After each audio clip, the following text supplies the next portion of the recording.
여러분 안녕하십니까, 따따씨입니다. 11월 4일 애플의 OTT 서비스인 애플 TV 플러스가 한국 서비스를 시작하면서 한국에서 제작된 컨텐츠인 닥터 브레인을 공개했습니다.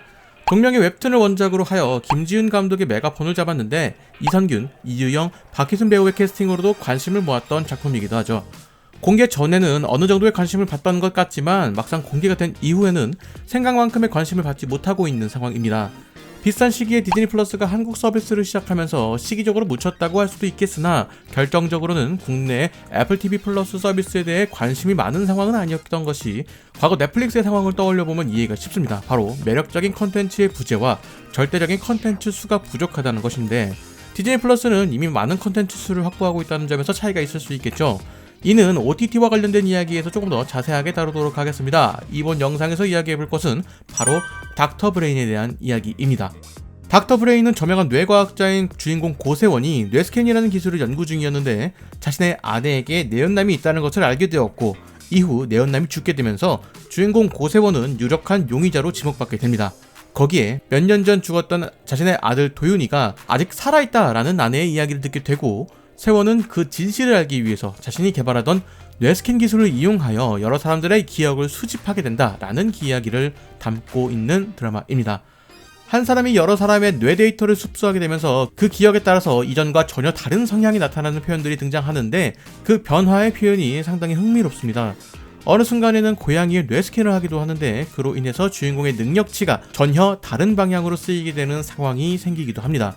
그래서 닥터 브레인이라는 드라마에서는 전혀 등장할 것이라고 생각하지 못했던 히어로 같은 능력도 등장하는데, 이 점은 드라마를 통해서 확인해 보시면 좋을 것 같습니다.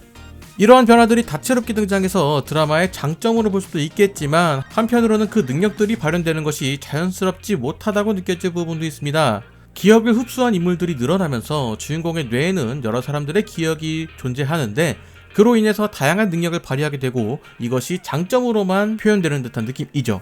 누군가의 트라우마로 인해서 평소에 잘하던 무언가를 못하게 되는 상황이 생길 수도 있는 것인데, 그러한 상황이 4화까지 전혀 발생하지 않았습니다. 뇌과학을 연구하는 박사로서 시신에 대한 거리낌이 없는 인물일 것이지만, 그가 기억을 흡수한 누군가에게는 그런 모습을 쳐다보는 것조차 힘든 인물도 있을 것이라는 이야기입니다. 물론 주인공도 어떤 인물의 기억을 자신이 활용하고 싶을 때 활용하는 것이 아니라 특정 상황이 발현되었을 때 자신도 모르게 발현되는 것이라고는 하지만, 아직 성숙하지 못한 기술의 단점을 보여주는 것이 이야기의 사실성, 현실성을 부여하는 일이라고 생각하기 때문에 이런 점은 조금 아쉽게 느껴집니다. 웹툰을 원작으로 하는 만큼 소재의 참신함은 분명히 있습니다. 드라마의 연출이나 내용도 무난하다는 생각이 듭니다. 김지훈 감독 특유의 색채가 와닿는 작품은 아니라는 생각이 들었는데, 영상을 제작하는 시점에서 가장 최근에 공개된 4화의 결말을 보면서 조금 더 기다려볼 만한 가치는 있겠다라는 생각이 들었습니다. 이전까지 사건의 핵심에서 맴도는 것 같다라는 생각이 들었던 드라마가 이제서야 핵심에 접근한다는 느낌이 들었습니다. 그래서 관련된 이야기는 마지막 회차까지 보고 난 뒤에 이야기를 해보도록 하죠. 드라마를 보기 전까지만 해도 스케일이 있는 그런 드라마라고 생각을 했는데, 생각만큼 큰 스케일의 드라마는 아니었습니다.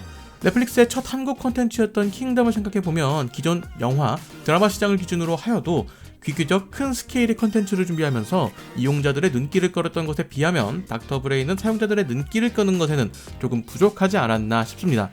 물론 이는 애플이라는 회사의 아이덴티티와도 어느 정도 일맥상통하는 것이 아닌가 싶기도 합니다. 아직 2화가 남아있는 상황이기 때문에 컨텐츠에 대한 저의 감상을 남기기에는 약간의 무리가 있으나, 지금까지 시청한 회차를 바탕으로 이야기를 해보자면, 닥터 브레인을 보기 위해서 애플 TV 플러스를 구독하신다면 아직 이르다는 말씀을 드리고 싶습니다. 저처럼 화질 끝판왕을 경험하고 싶어서 애플 TV 4K를 구입하신 분들이거나 LG TV로 애플 TV 플러스를 이용하시거나 최근 애플 제품을 새롭게 구매하시는 등 무료 3개월 이용권을 사용하실 수 있는 분들은 체험해보시는 것을 권장드리지만, 첫 이용자 혜택인 7일 무료만 이용하실 분들은 잠시 보류하고 계셨다가 닥터 브레인이 모두 공개되는 12월 10일 전후로 사용하시면 될 것 같습니다. 애플 TV 플러스는 한국 콘텐츠 확보에 많은 힘을 기울이고 있습니다. 넷플릭스가 한국 콘텐츠를 제작한 제작사에게 제공하는 수익보다 3배 많은 개런티를 제공한다는 것으로 보아 앞으로 많은 콘텐츠가 애플 TV 플러스를 통해서 공개되기를 기대해볼 수가 있을 것 같습니다. 자, 여러분들은 닥터 브레인에 대해서 어떻게 생각하시나요? 댓글로 남겨주시면 감사하겠습니다. 저는 다른 이야기로 돌아오도록 하겠습니다.